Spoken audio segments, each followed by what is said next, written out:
Ileng ten len layan sena Keiro maritein Dingai silung leng reng yan Amvele bangsaban Inhan ngai ve ang semo Inhan hoi ve ang semo Kalungdi Lai mai Sak melan kadam diai Iba sam les yaw nui moe Singit ka amat samreng Lai mai Inwang kuwa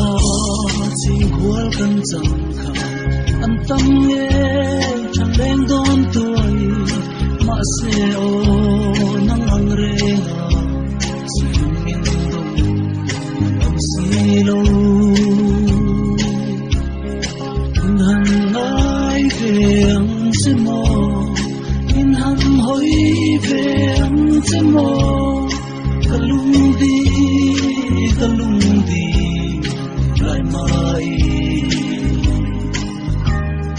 Isak melan kadam diay Iba sam leng siyaw nui moy Singit ka amat samreng Lai mai At say chusi at ram suan yang Kadilen naglamase Aniya nga hindi beni Suafe kononi Minhan ay ve ang semo Minhan hoy ve ang semo Kalungdi Lai mai Sak melan kadam diay Iba sam